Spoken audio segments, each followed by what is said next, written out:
If you're going into Far Cry 6 expecting anything worldly different, then don't. For the most part, Far Cry 6 is a Far Cry game, and it is over the top, explosive, and at times just plain ridiculous. I'm good to drive. You sure? I'm fine. So, here's why you're really here. Ubisoft has tried hard to incorporate a few new mechanics into this entry. There's a new gear system that includes a range of outfits with unique perks, and with weapons now looted from the world around you, just like a new pair of shoes.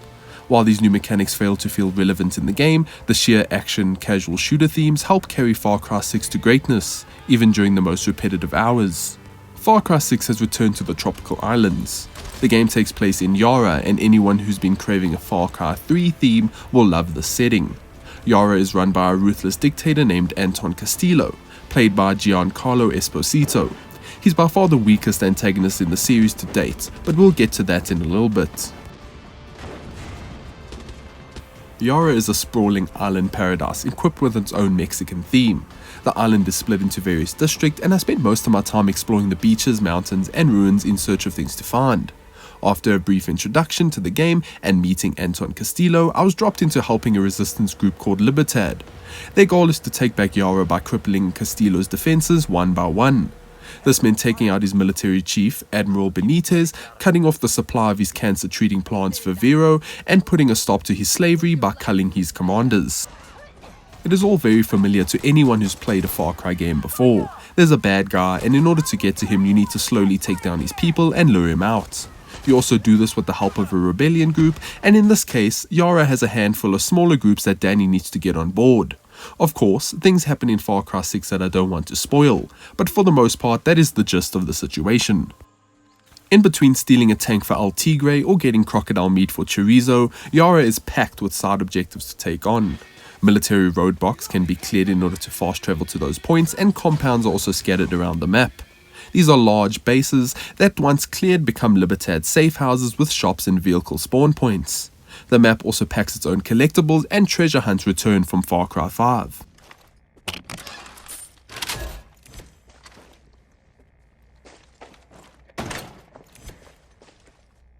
It wouldn't be a Ubisoft game without a large world to explore. Yara is littered with activities, there's always something to see and do, and running from one objective to another is impossible without being distracted by a box to loot or base to take over. It also helps that Far Cry 6 is fun to play. Gunplay feels great, getting around isn't so much of a chore, and watching things blow up in smoke makes it so much more rewarding.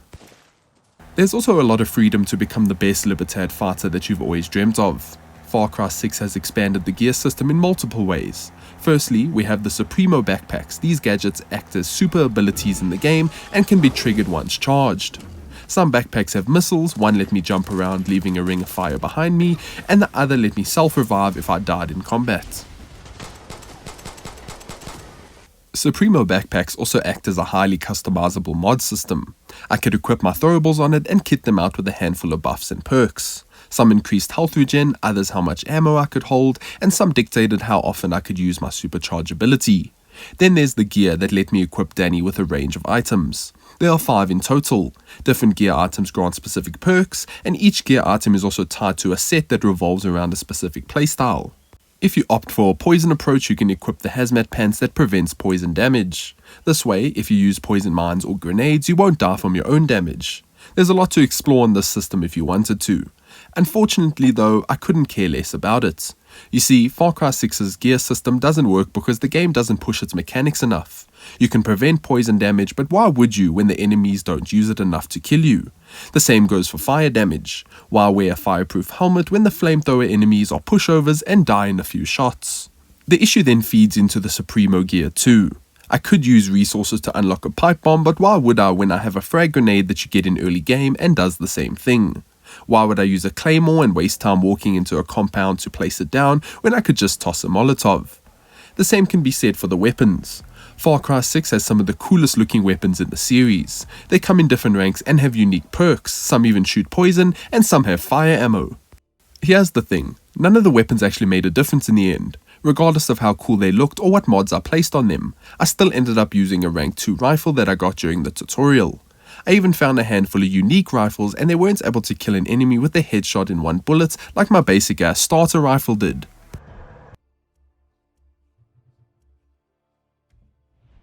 Far Cry 6 has all these cool things you can use, but they never really become a priority. This is my biggest issue with the gear system. I ended up keeping my parkour set on the entire game because I ran faster and my stamina replenished at a faster rate. To me, that was more important than having poison resistance on the odd chance that I needed it. It also doesn't help that enemies are kind of pushovers. I played on action mode, which is not the easy story mode, and it was still a breeze. If perhaps flamethrower guys were harder to kill, then I would have considered the gear to help. However, that wasn't the case. The gear system also makes most of the exploration pointless because the loot in boxes doesn't matter. At the end of the game, I still had the same guns while wearing the same parkour set. I really wanted more. I wanted to carefully build my gear around certain challenges in the game and feel the need to find more as the story progressed. Unfortunately, it is all one note and far from the case. The only real excitement comes from a handful of resolver weapons that are pretty cool and unique. But even then, once you have the minigun, the rest are kinda pointless. Even the amigos, while being cool to have around, just don't offer enough advantage to be useful. Chorizo is adorable and distracts guards, but why do this when compounds only have a handful of them to kill? Even when destroying anti-air sites in order to clear the skies for flying in airdrops, I often approach the sites with caution to discover not one guard was around to defend them. No wonder Castillo is losing. He's doing a pretty bad job of defending his country. You've proved your point. Speaking of Castillo, I struggled to connect with him and find his character somewhat threatening. There was something dark about Joseph Seed brainwashing people with religion to do his dark bidding. Castillo is just another dictator ruling a country. Sure, he might have some twisted ideals, and there's a lot to unpack on his past and his son Diego, but he failed to grab the limelight as much as I hoped he would. I'm coming, Lita. I found the characters in general quite annoying. Most of their personalities felt one note, and it felt like Ubisoft was trying too hard to make them stand out. Philly, for example, is this cliché inventor who pretends to be whimsical and a genius. Meanwhile, he doesn't end up doing anything memorable, and I couldn't roll my eyes further back when he forced his mad inventor personality all the time. But with these issues aside, Far Cry 6 is a fun game. Its action is unrivaled and the world is gorgeous. It runs at 4K 60 FPS on the PS5 and felt amazing to play with full adaptive trigger support and haptic feedback. I couldn't have asked for more. Ubisoft has also built an incredible co-op experience into Far Cry 6. You can play the entire game in co-op, but the real fun is in the dedicated co-op missions. This took my partner and me to a sprawling map in search of a piece of tech that constantly had to be cooled down by water. We really had to plan our route in the area to steal the item while paying attention to the water locations on the map, be it a tap, a pool, or even a drum that I had to shoot in order to get the water out. All while enemies hunted us down too. The maps are fantastic, with one being a dinosaur-themed park, and the constant rush to cool this object down kept us on our toes at all times. Far Cry 6 is a good action game, and that is what it does best. Don't expect anything more here. Things will explode, people will die, and you'll slowly take over the country one stronghold at a time. If you're looking for something new, don't expect it to find it in the gear system, because it isn't as fully realized as I hoped. But that is okay, because the game is fun regardless.